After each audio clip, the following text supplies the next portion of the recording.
In April 2014, security researchers found a flaw so serious it was given a name, a logo, and its own website. They called it Heartbleed. For more than 2 years, an invisible bug had been sitting inside the software that protects roughly 2/3 of the world's secure websites, quietly waiting to hand over passwords, private keys, and secrets to anyone who knew how to ask.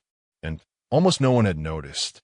The software was OpenSSL, the free, open-source library that puts the little padlock in your browser's address bar. It runs on web servers, email systems, virtual private networks, and routers across the entire internet.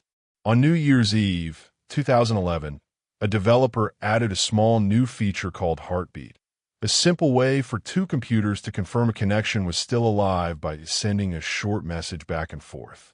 But the code that handled it forgot one thing. It never checked whether the message was actually the size it claimed to be. That single missing check was catastrophic. An attacker could send a tiny heartbeat request, but claim it was 64 kilobytes long. The server, trusting that number, would copy 64 kilobytes of its own memory straight into the reply, far more than was ever sent. Whatever happened to be sitting in that memory came flooding back. Usernames, passwords, session cookies, and even the server's private encryption keys. The attacker could repeat it over and over, bleeding the server one chunk at a time, and it left no trace in any log. When researchers at Google and the Finnish security firm Codenomicon uncovered it in April 2014, the scale was staggering. Roughly 500,000 trusted web servers were vulnerable. Companies raced to patch OpenSSL, revoke their certificates, and reissue new keys, while millions of users were told to change every password.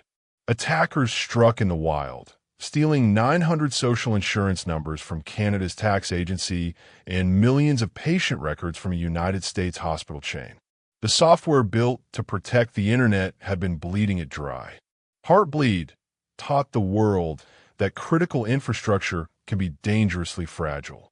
At the time, OpenSSL was maintained by a handful of volunteers on a shoestring budget.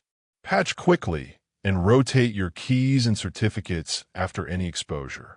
Validate the size of every input, prefer memory-safe code, and reset credentials once data has leaked. And fund the open-source software that everyone quietly depends on, because a single missing line can bring down half the web. This was a case file from Ozonewall.